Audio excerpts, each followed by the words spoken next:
Kalian siap kotak-kotak untuk nasi kotak pon sebanyak nasi kotak sebanyak 1.000, kue 2.000. Kecewanya penjual nasi kotak, sudah dipesan 1.000 kotak namun tiba-tiba dibatalkan sepihak.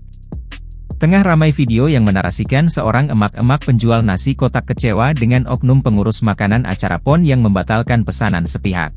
Hal itu kini ramai usai diunggah di sosial media, salah satunya akun Instagram @medsosrame pada Selasa, 10 September 2024. Oknum pengurus makanan pon batalkan pesanan ratusan nasi kotak, ibu ini alami kerugian, tulis keterangan pada unggahan.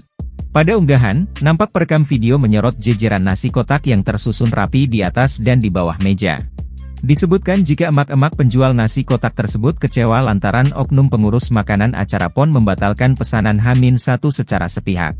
Selain itu, disebutkan juga jika penjual nasi kotak itu sampai harus berhutang ke saudara-saudaranya untuk modal.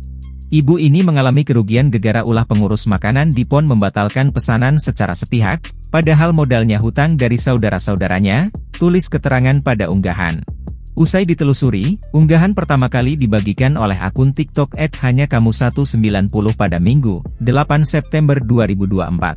Janji minta nasi kotak sama kue kotak untuk acara pon, H-1 acara tiba-tiba dibilang nggak jadi atau di-cancel sedangkan keperluan udah dibeli semua, modal aja ngutang tapi sanggup kalian tipu, tulis keterangan pada unggahan.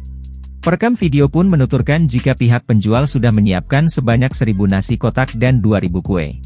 Hingga berita ini dimuat, belum diketahui waktu dan lokasi kejadian pada video yang kini viral. Video yang berdurasi 4 menit 30 detik ini pun kini ramai ditanggapi oleh warganet. Kalian siap kotak-kotak untuk nasi kotak pon sebanyak nasi kotak sebanyak 1.000, kue 2.000. Download Tribun X sekarang, menghadirkan lokal menjadi Indonesia.